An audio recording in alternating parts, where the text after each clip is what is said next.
Izinkan saya membagikan perenungan dari apa yang saya terima, dari apa yang saya doakan, dari apa yang saya pelajari tentang kebenaran firman Tuhan yang saya dapat.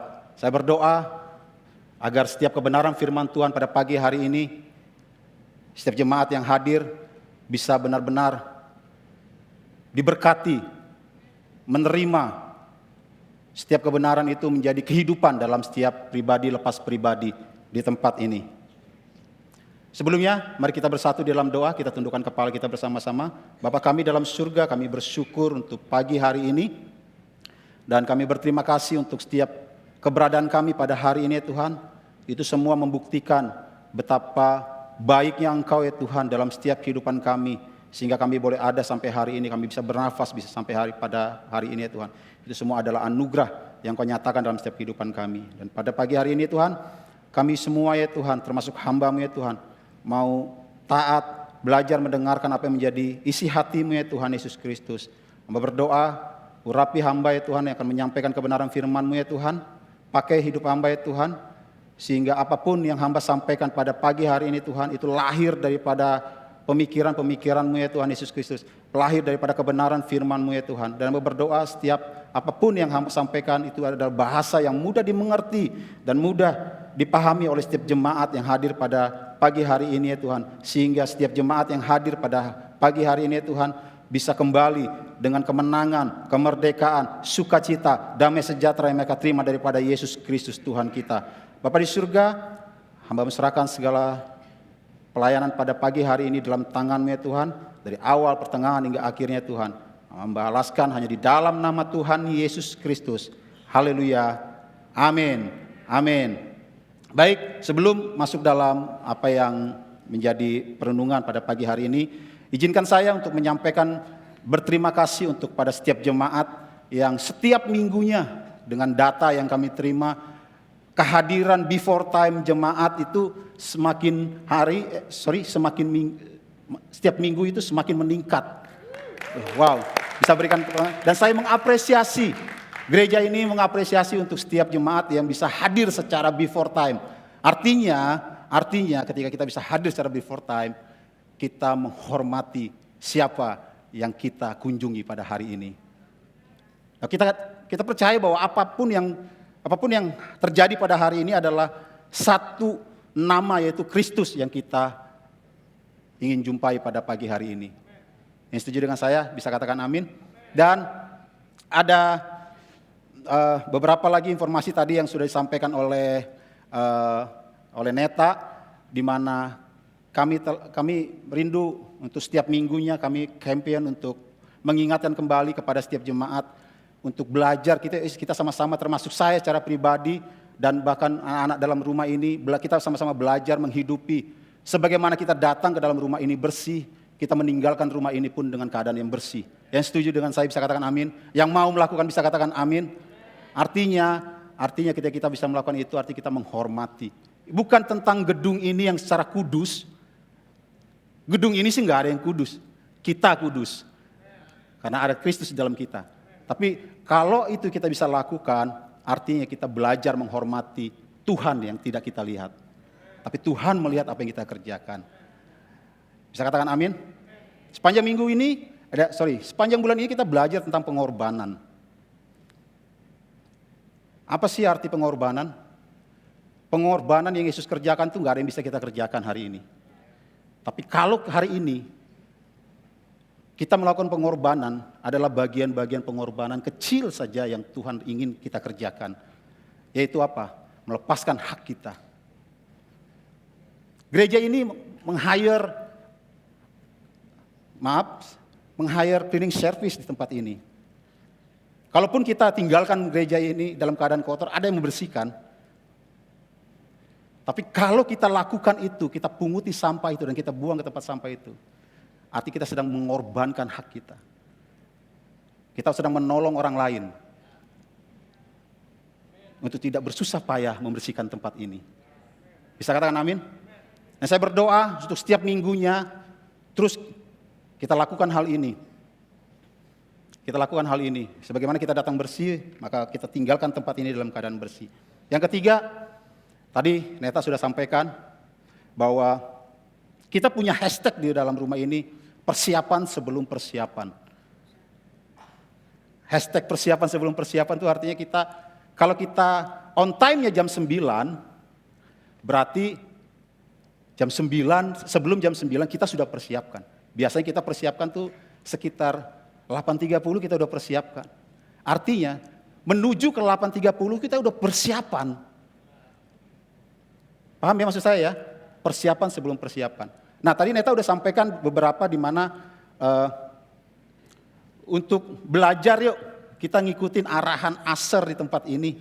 Di mana ketika jemaat datang, Asher mengarahkan untuk duduk di bagian paling depan. Tujuannya untuk apa sih? Tujuannya untuk kita bisa sama-sama menghargai waktunya orang lain. Ketika ada orang lain bisa datang lebih awal, dia duduk. Kan gak nyaman ya, kita lagi menyembah Tuhan, tiba-tiba ada yang datang telat gitu ya. Permisi, maaf ya, permisi. Sementara orang lagi serius menyembah gitu ya. Nah alangkah baiknya kalau kita mengikuti arahan Asher di mana barisan kursi depan terlebih dahulu kita isi. Tujuannya adalah untuk kenyamanan kita ketika kita bisa menyembah Tuhan. Setuju ya? Oke, mulai minggu depan kita sepakat bersama-sama ya. Kita ngikutin setiap arahan Asher. Oke, yang Asher bisa katakan thank you. Haleluya. Baik, hari ini kita masuk dalam perenungan firman Tuhan. Kita baca satu ayat firman Tuhan di 1 Yohanes 4 ayat 7 sampai 12. Ini adalah rasul kasih yang saya tahu. Ayat 7 firman Tuhan berkata, saudara-saudaraku yang kekasih, marilah kita saling mengasihi sebab kasih itu berasal dari Allah. Dan setiap orang yang mengasihi lahir dari Allah dan mengenal Allah. Barang siapa tidak mengasihi, ia tidak mengenal Allah, sebab Allah adalah kasih. Dalam hal inilah kasih Allah dinyatakan di tengah-tengah kita, yaitu bahwa Allah telah mengutus anaknya yang tunggal ke dalam dunia, supaya kita hidup olehnya. Inilah kasih itu, bukan kita yang telah mengasihi Allah, tetapi Allah yang telah mengasihi kita dan telah mengutus anaknya sebagai pendamai bagi dosa-dosa kita. Saudara-saudaraku yang kekasih, jikalau Allah sedemikian mengasihi kita, maka haruslah kita juga saling mengasihi. Tidak ada seorang pun yang pernah melihat Allah. Jika kita saling mengasihi, Allah tetap diam di dalam kita dan kasih-Nya sempurna di dalam kita. Amin. Dalam bulan ini kita belajar bersama-sama tentang pengorbanan. Pengorbanan yang sejati lewat karya Kristus di kayu salib. Dan kebangkitan Kristus itu membuktikan kepada kita bahwa yang Yesus lakukan kepada kita itu karena dasar satu, kasih. Dari apa yang telah kita lalui sepanjang minggu ini, di mana kita memperingati kematian Kristus di kayu salib, dan Ia buktikan dengan kebangkitan Dia di hari ketiga, itu hanya dengan satu dasar untuk setiap kita, yaitu kasih.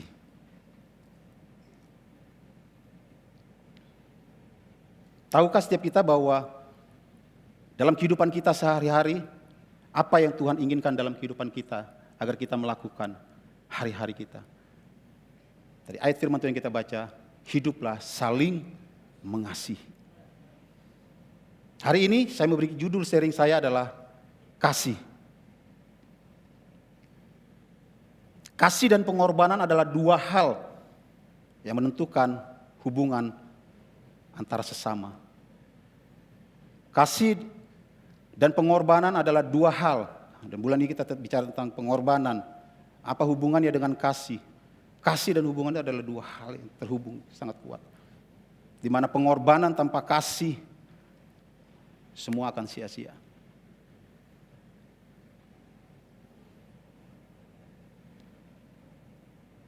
Seperti sebuah koin di mana sisi sebelah dan sisi sebelah tidak sama. Itu gambaran seperti sebuah kasih dan pengorbanan. Menjadi satu kesatuan. di dalam setiap kehidupan. Jadi apa yang Yesus kerjakan di kayu salib adalah dasar di mana dia mengasihi kita. Melalui apa? Melalui setiap pengorbanan dia mati di kayu salib.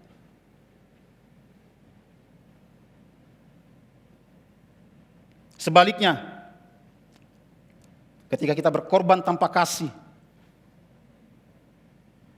akan sia-sia. Jadi kalau Yesus berkorban tanpa dasar kasih,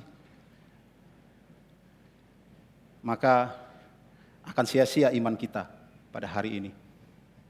Jadi apa yang Yesus kerjakan di kayu salib itu karena dasarnya dia mengasihi setiap kita. Jadi penekanan pada pagi hari ini saya mau tekankan bahwa kasih Kristus itu adalah bukti nyata bahwa setiap kita Tuhan mengasihi kita. Ada satu pernyataan yang saya tulis begini. Kasih tanpa pengorbanan adalah kebohongan. Kasih tanpa pengorbanan sama dengan kebohongan. Kalau Yesus berkorban, mengasihi kita, kalau Yesus dasarnya hadir ke dalam dunia ini menjadi segambar dan serupa dengan kita, jadi sama dengan kita.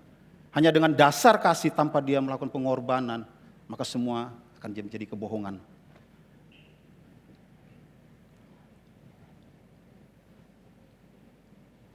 Dan selanjutnya ada pernyataan begini, pengorbanan tanpa kasih sama dengan penderitaan dan kesengsaraan. Jadi pengorbanan tanpa kasih sama dengan penderitaan dan kesengsaraan. Sama halnya dalam setiap kehidupan kita. Kalau kita berkorban untuk orang lain atau untuk pasangan kita, tanpa dengan dasar kasih, maka yang kita rasakan adalah penderitaan. Yang kita rasakan adalah kesengsaraan. Yang kita rasakan adalah kesakitan. Tapi kalau kita lakukan pengorbanan kepada orang lain atau termasuk yang lebih simpel adalah yang lebih dekat adalah pasangan kita yang sudah menikah. Kalau kita melakukan pengorbanan itu dengan dasar kasih, maka setiap pengorbanan kita nggak pernah merasakan bahwa kita capek, kita lelah, kita sengsara, kita menderita. Kita yang lebih menderita. Karena itulah yang Yesus kerjakan untuk setiap kita. Itu yang Yesus kerjakan di kayu salib untuk setiap kita. Dia mengerjakannya dengan dasar kasihnya kepada kita. Bisa katakan amin? Akan sulit bagi kita kalau kita melakukan pengorbanan tanpa kasih. Akan terasa berat dalam setiap kehidupan kita untuk menjalani kehidupan setiap harinya. Dan yang terpenting yang perlu kita pahami adalah pernyataan ini. Kasih ditambah pengorbanan sama dengan kekuatan dan harapan. Amin. Itu yang Yesus kerjakan di dalam setiap kehidupan kita. Dengan dasar kasih, dia mengorbankan dirinya. Sehingga kita memiliki kekuatan untuk menjalani kehidupan hari-hari. Dan kita memiliki harapan hidup untuk menghadapi masa depan. Bisa katakan amin? Hal ini tergambar di dalam kasih orang tua terhadap anaknya. Kasih orang tua terhadap anaknya itu didasari kasih dan pengorbanan. Dan itulah yang Yesus kerjakan dalam setiap kehidupan kita. Ketika kita sebagai orang tua mengerjakan kasih yang didasari dengan pengorbanan, dilandasi dengan kasih, itu akan tertanam kuat, tinggal melekat di dalam pemikiran anak-anak kita. Halo, kakak-kakak generasi yang melayani anak-anak muda, lakukan pelayanan kasih ditambah pengorbanan. Kita nggak bisa menuntut seseorang untuk mengalami perubahan tanpa dimulai dari kita mengalami pengorbanan.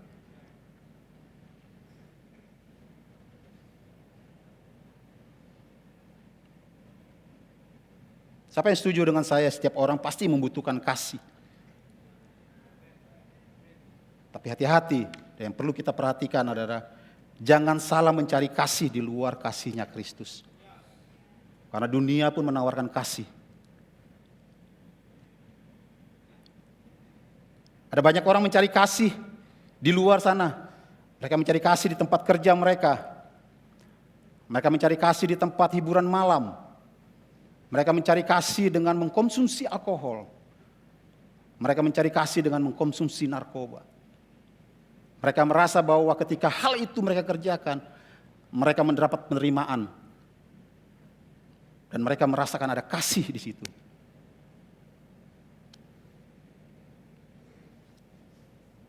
Itu adalah kasih sesaat. Kasih yang kekal adalah ketika kita mencari dan mengejar hadirat Tuhan dalam setiap kehidupan kita. Bisa katakan amin? Jadi, anak-anak muda, jangan terjebak, jangan tertipu dengan tawaran yang manis oleh dunia. Sedikit cerita agak masuk ke situ. Karena saya produk sebelum saya mengalami pertobatan, saya produksi. Saya merasa bahwa ketika saya mengkonsumsi alkohol, saya mengkonsumsi narkoba, saya merasa damai, saya merasa ada penerimaan di dalam situ. Tapi semuanya itu adalah manipulasi. Saya tertipu dengan semuanya itu.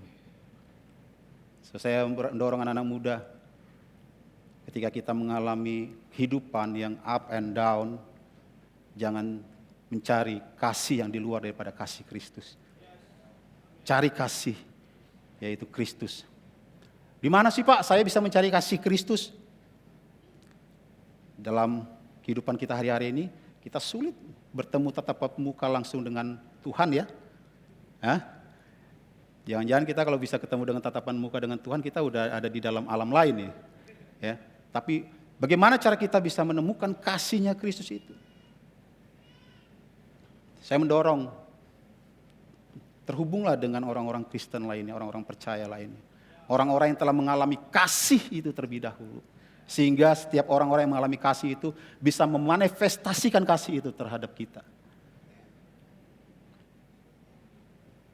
Amin?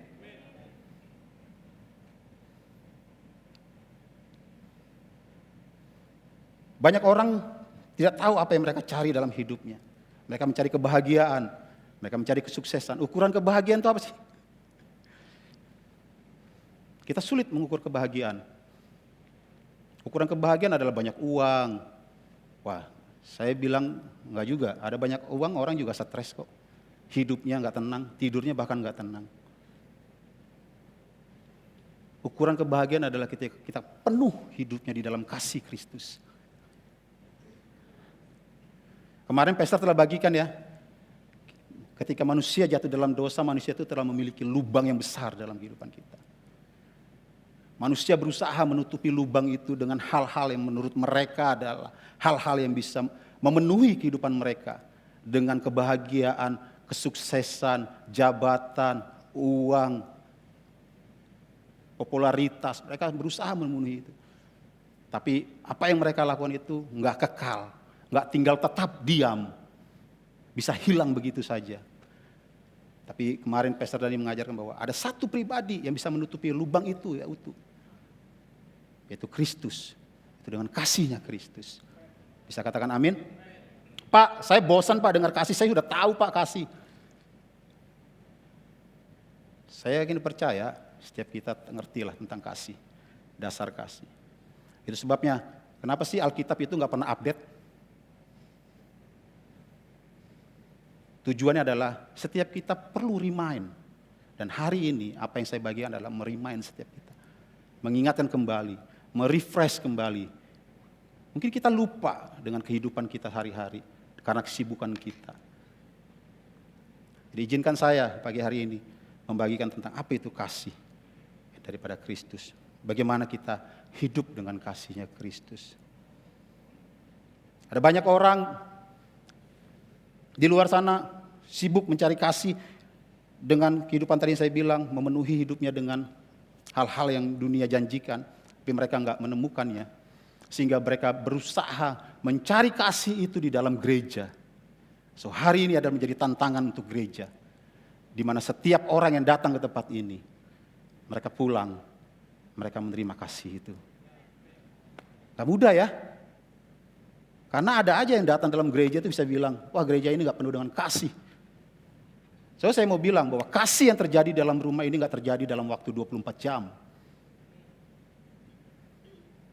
Ketika seseorang baru pertama kali datang ke tempat ini, kita bisa benar-benar, Anda mungkin bisa merasa, wah kasih penuh gereja tempat ini ya. Tapi kasihnya mungkin masih dangkal. Karena hubungan pendekatan kita belum terlalu dalam. Oleh sebab itu, kenapa gereja ini setiap minggunya terus mengingatkan kepada kita apa itu pentingnya home, yaitu cell group, di mana cell group itu ada bukan untuk sebuah kumpul-kumpulan, tapi keberadaan cell group atau home itu adalah di mana kita semua yang hadir di dalam itu bisa benar-benar mempraktekkan kasih itu sendiri. Itu yang tadi saya bilang. Kasih ditambah pengorbanan, itu bisa kita praktekkan di dalam home.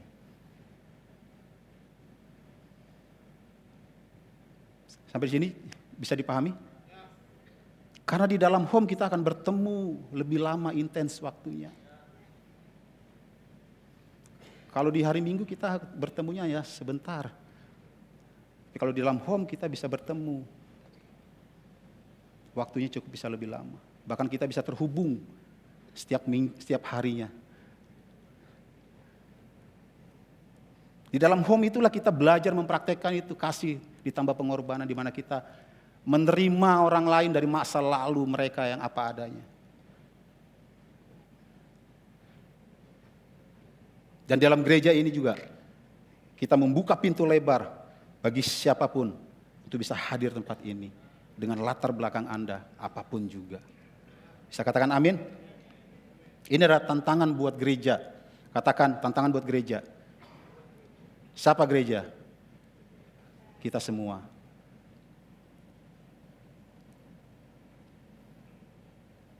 Tadi saya katakan kenapa kita perlu tertanam dalam home. Saya ajak kita baca di dalam 1 Kolose 3 ayat 14. Firman Tuhan berkata, tetapi sifat yang paling penting dari semua ini adalah saling mengasihi. Hendaklah kasih sebagai tali pengikat yang mempersatukan kita dengan sempurna. Kalau kita tertanam di dalam home itu berarti kita sedang terikat dengan orang percaya lainnya. Sehingga kasih itu bisa dinyatakan dalam setiap kehidupan kita. Ya, tadi saya bilang ya, kita perlu mengalami kasih itu sendiri. Ketika kita bisa mengalami kasih itu, ada orang baru, orang percaya baru, gabung di dalam home, kita bisa memanifestasikan kasih itu kepada mereka.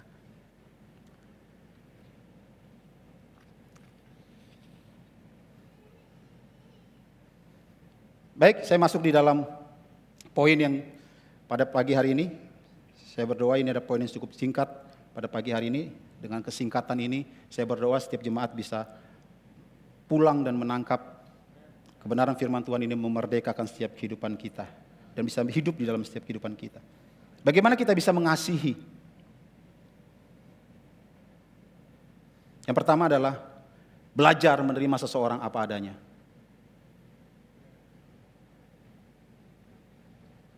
Kita perlu belajar, gereja ini perlu belajar menerima seseorang apa adanya.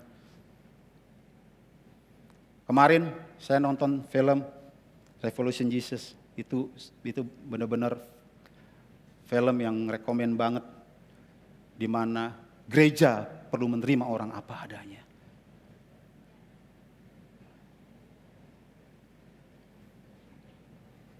Dan inilah yang perlu kita bangun dalam gereja ini. Kita perlu menerima seseorang itu apa adanya. Kita nggak menerima seseorang dari kesamaan kita, dari hobi kita yang sama, baru kita bisa terima seseorang. Dari profesi kita yang sama, baru kita bisa terima seseorang. Dari jabatan yang sama, baru kita bisa terima seseorang. Kita nggak bisa. Gereja ini kita membuka, kita menerima apa adanya orang itu. Bisa katakan amin? Belajar menerima seseorang apa adanya itu artinya kita bertujuan memulihkan dan membangun hidup orang itu. Saya ulangi sekali, waktu kita belajar menerima seseorang apa adanya artinya kita punya tujuan membangun dan memulihkan orang itu. Tentunya bukan dengan kekuatan kita, tapi kita mengandalkan kekuatan Kristus. Kita mengandalkan hikmat Kristus. Karena saya yakin dan percaya, kasih tanpa membangun itu justru merusak. Yang setuju dengan saya bisa katakan amin. Kasih tanpa membangun itu justru merusak. Ada satu ilustrasi seorang kakek dan seorang ayah. Seorang kakek memiliki cucu dari seorang anaknya. Satu kali seorang kakek dititipkanlah cucunya, anaknya kepada kakek. Dan si cucu tinggal bersama kakek karena pada umumnya kakek itu kan sangat mengasihi cucunya ya. Jadi anything apapun yang dibuat oleh si cucu, kakeknya selalu udah biarin aja apapun yang dia lakukan asal dia senang, asal dia happy. Gak apa-apa. Kamu tuh gak boleh begitu sama anakmu. Kalau anakmu lakukan itu dia senang, biarin aja. Jangan mengganggu kenyamanannya dia. Tapi berbeda dengan prinsip seorang ayah. Seorang ayah melihat kalau ini diterusin, ini gak membentuk kedisiplinan seorang anak.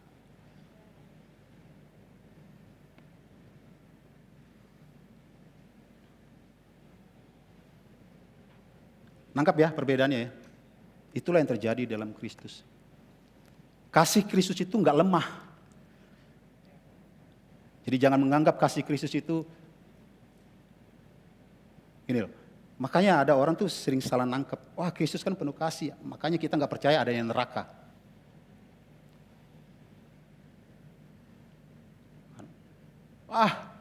Kita melakukan ini kan Yesus terima lagi kita apa adanya. Kita bertobat, melakukan jatuh lagi dengan dosa yang baru, dosa yang berbeda. Kan Yesus terima lagi kita apa atau kita lakukan dosa yang...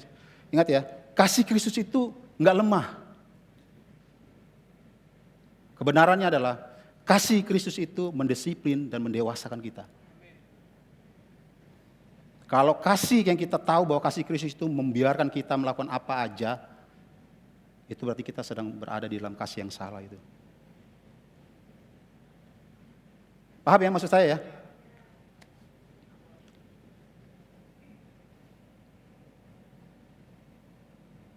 Antara membimbing dan kontrol itu beda-beda tipis. Kita perlu membangun kehidupan kita menjadi pribadi yang bisa membimbing orang, bukan mengkontrol orang ketika kita membangun kehidupan seseorang. Ya, home leader termasuk saya, kita perlu belajar menjadi pembimbing, bukan controlling kehidupan orang. Jadi penting buat kita untuk bisa belajar menerima orang apa adanya. Saya akan percaya bahwa kekuatan kasih Tuhan itu mampu memulihkan, membaharui dan memerdekakan kehidupan kita. Kekuatan kasih Tuhan itu mampu memulihkan. Jadi kita perlu belajar mengalami kasih-Nya Tuhan. Karena kasih Tuhan itu mampu memulihkan kehidupan kita. Ada satu ilustrasi di mana kebenaran firman Tuhan, kisah tentang seorang perempuan yang berdosa yang mengurapi kaki Yesus pada saat Yesus berada di dalam sebuah pertemuan. Dia membasuh kaki Yesus dan meminyaki kaki Yesus. Dan di dalam pertemuan itu ada orang Farisi dan dia berkata, kalau Yesus tahu siapa dia, pasti dia nggak akan membiarkan hal itu dilakukan oleh perempuan itu. Tapi apa yang Yesus lakukan? Yesus membiarkan hal itu dilakukan oleh perempuan itu. Karena Yesus melakukan hal di mana Yesus menerima orang apa adanya. Ada lagi satu kisah di mana ada perempuan yang ketangkapan berzina dan siap dihukum. Dan satu kali Yesus berkata, kalau ada seorang yang tidak pernah melakukan dosa, baiklah dia lebih terdahulu melakukan hal itu. Dan Yesus mengampuni perempuan itu. Dan Yesus menerima perempuan itu apa adanya. Dari sini kita bisa belajar bahwa kasih itu memiliki sifat penerimaan orang apa adanya. Paham ya maksud saya ya? Kasih itu melahirkan sifat kita menerima orang apa adanya.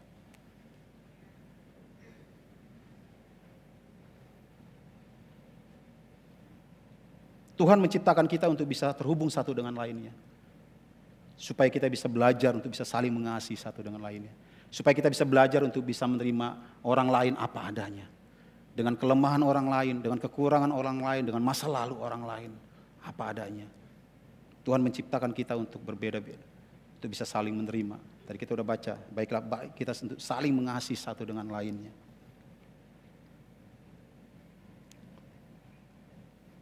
Belajar tentang pengorbanan. Karena pengorbanan itu kita tahu untuk kebaikan dan kepentingan orang lain.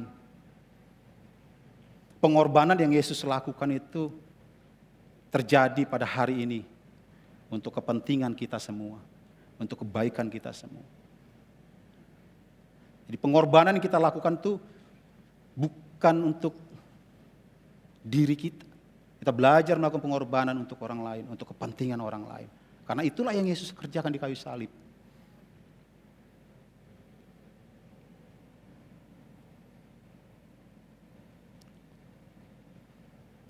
Anda boleh catat ini, satu pernyataan. Pengorbanan tanpa kasih membuat kita menderita, membuat kita capek dan lelah. Karena kita berkorban dengan kekuatan kita sendiri. Jadi pengorbanan tanpa kasihnya Tuhan itu akan membuat kita lelah. Akan membuat kita capek. Akan membuat kita merasa paling menderita. Di dalam kehidupan pelayanan, seringkali jangan pernah kita belajar menjadi pribadi yang merasa bahwa pelayanan yang kita lakukan ini adalah pelayanan paling menderita kita. Kita belajar melakukan pelayanan itu dengan kasihnya Tuhan. Sehingga apapun yang kita kerjakan pada pelayanan ini, itu lahir karena kita mengasihi Tuhan. Bisa katakan amin?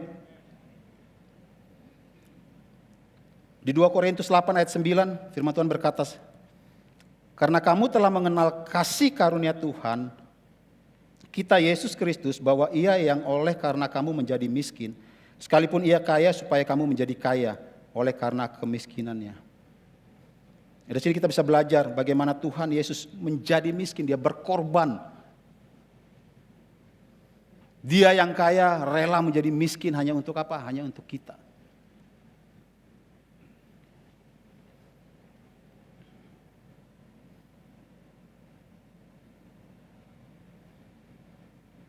Orang yang merasa paling menderita ketika ia berkorban berarti ia berkorban dengan mengandalkan kekuatan kita sendiri.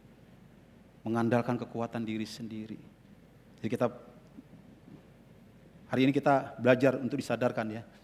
Dalam setiap kehidupan kita, baik itu di dalam pasangan kita, ya hubungan kita dengan pasangan kita, hubungan kita dengan anak kita, hubungan kita dengan orang tua kita. Kalau kita merasa paling menderita dalam pengorbanan ini, artinya kita sedang melakukan pengorbanan itu dengan kekuatan kita sendiri. Kita nggak pakai kasihnya Tuhan. Kita nggak mengandalkan kasihnya Tuhan. Pengorbanan Kristus itu menjadi bukti Dia.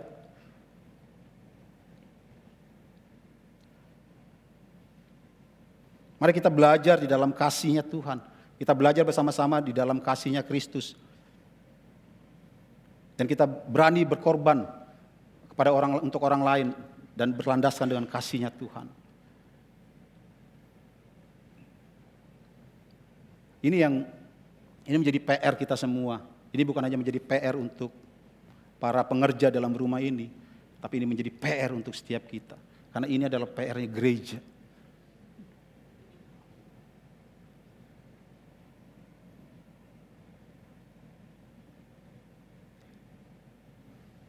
Pengenalan kita akan Tuhan itu bisa kita nyatakan melalui cara hidup kita saling mengasihi. Orang agak sulit ketemu pribadi Kristus yang sesungguhnya seperti apa sih? Sifat-sifat Kristus itu seperti apa sih?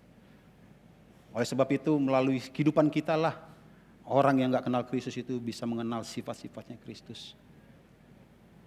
Dengan cara hidup kita lah orang bisa mengenal Kristus. Dengan cara kita memperlakukan orang lain lah orang bisa mengenal Kristus. Dengan cara kita menerima orang lain apa adanya lah orang bisa menerima Kristus. Dengan cara kita mengampuni orang lain lah maka orang bisa mengenal pribadi Kristus, mengenal sifatnya Kristus.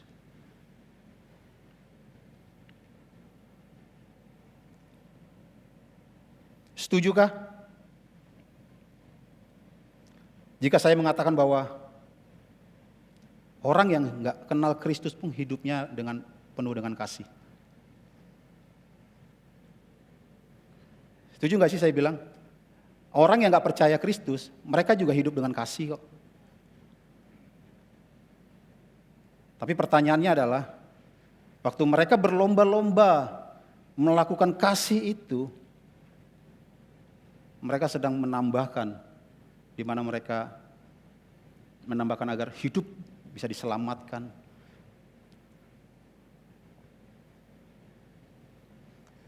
Tapi ketika kita orang percaya berlomba-lomba melakukan kasih itu bukan untuk sebuah menambahkan keselamatan kita di mata Tuhan, menambahkan kasihnya Tuhan. Kita berlomba-lomba melakukan kasih itu untuk menyatakan kasihnya Tuhan di dalam kehidupan kita, agar orang lain bisa mengenal Tuhan melalui setiap kehidupan kita secara pribadi. Sampai di sini paham ya?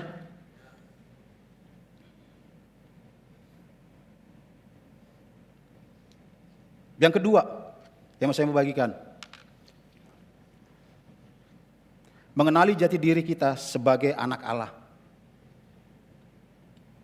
Apa sih hubungannya Pak? Jati diri sebagai anak Allah dengan kasih. Karena saya yakin percaya saat kita menyadari jati diri kita sebagai anak Allah, maka kita akan menjalani hidup dengan penuh kasih. Kita nggak bergumul untuk mengasihi orang lain. Kita nggak bergumul untuk bisa mengampuni orang lain. Kita nggak bergumul untuk bisa menerima orang lain apa adanya. Karena kita telah melihat jati diri kita di dalam Tuhan sebagai anak Allah. Anak Allah yang mewarisi sifat-sifat ayahnya.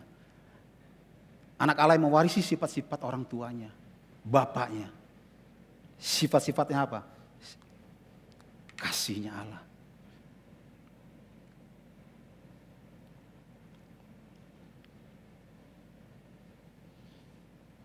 Di sini saya mengajak kita belajar ya untuk menyadari dalam situasi atau kondisi keadaan apapun yang terjadi dalam kehidupan kita, tidak mengubahkan hidup kita untuk mudah mengasihi orang lain.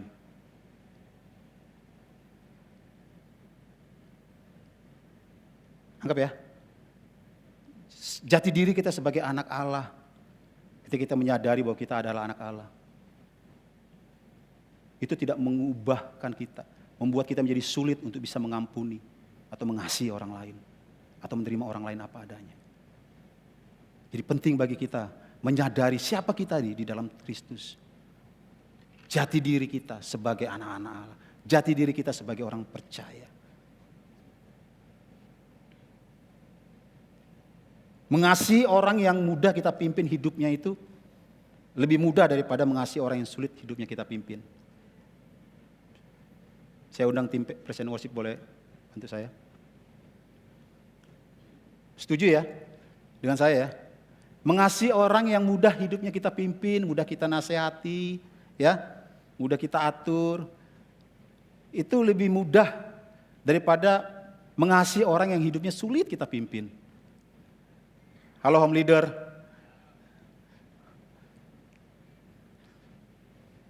Tapi kalau kita mengerti jati diri kita di dalam Tuhan sebagai anak Allah, itu tidak lagi membuat kita sulit untuk bisa mengasihi orang yang sulit kita pimpin. Tidak lagi sulit mengasihi orang yang sulit hidupnya kita atur.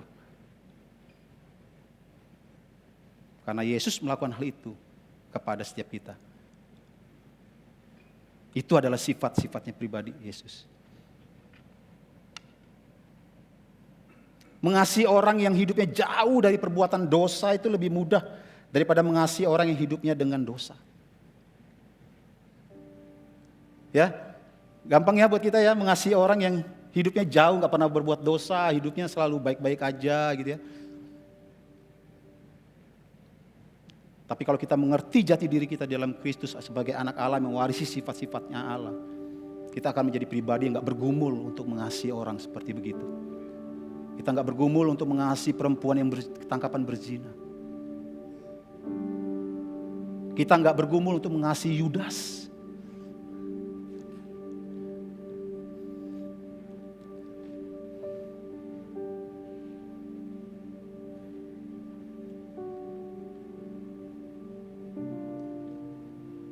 Saya tutup dengan kebenaran firman Tuhan di dalam 1 Yohanes.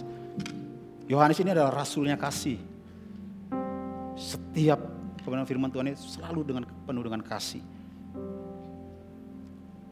1 Yohanes 4 ayat 19 sampai 21 firman Tuhan berkata, kita mengasihi karena Allah terlebih dahulu mengasihi kita. Jikalau seorang berkata, aku mengasihi Allah, dan ia membenci saudaranya, maka ia adalah pendusta. Karena barang siapa tidak mengasihi saudaranya yang dilihatnya, tidak mungkin mengasihi Allah yang tidak terlihatnya.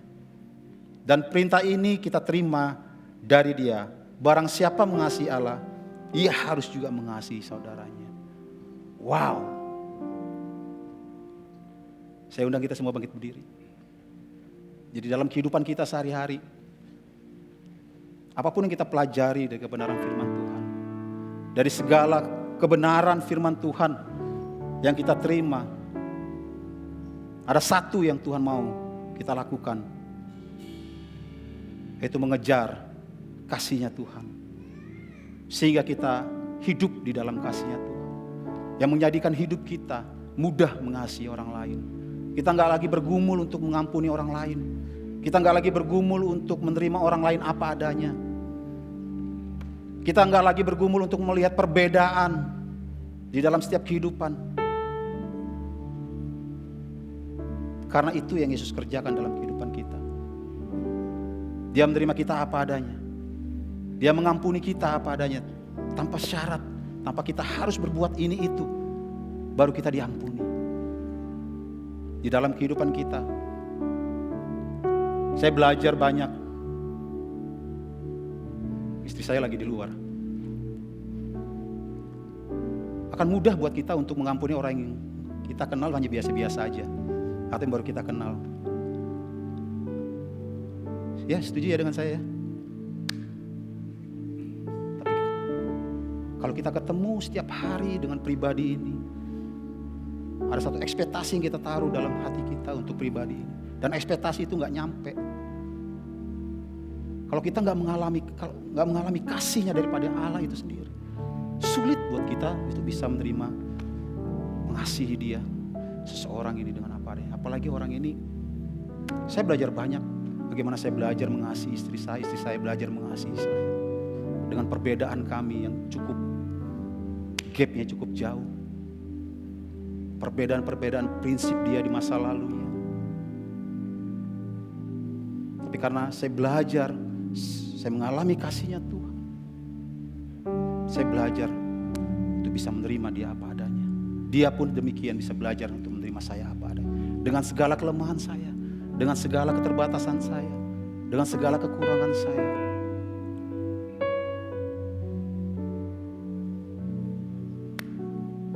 Bayangkan kalau itu kita terapkan, kita hidupi dalam setiap hubungan kita. Baik itu dengan pasangan kita, baik itu dengan saudara kita, baik itu dengan keluarga seiman kita, baik itu dengan orang tua kita, baik itu dengan kakak beradik kita. Alangkah indahnya hidup ini ya. Bagaimana orang bisa mengenal Kristus itu melalui setiap kehidupan kita. Bagaimana kita bisa melihat ada banyak pertobatan di dalam setiap kehidupan kita. Percayalah, penerimaan itu awal daripada pemulihan. Dan keterbukaan awal daripada pertobatan. Gereja ini punya PR untuk orang-orang di luar sana, untuk belajar bisa mengasihi siapa saja. Gereja ini punya PR untuk bisa menerima orang siapa saja di luar. Kalau kita ketemu di luar sana ada orang-orang yang tidak diterima di lingkungannya, ajak dia ke sini. Bawa dia ke sini. Kita belajar mempraktekkan kasih itu dalam kehidupan mereka. Ada ketemu orang di luar sana yang hidupnya tertolak karena lingkungannya, bawa dia ke sini. Kita rangkul dia dengan kasih Kristus. Tentunya kita perlu mengalami kasih itu sendiri, sehingga kita mudah bisa mengasihi orang. Dan tentunya kita perlu menyadari keberadaan kita dalam Tuhan. Kita adalah anak Allah, untuk menyadari jati diri kita, agar kita tidak lagi bergumul untuk bisa mengasihi orang lain. Bisa katakan amin?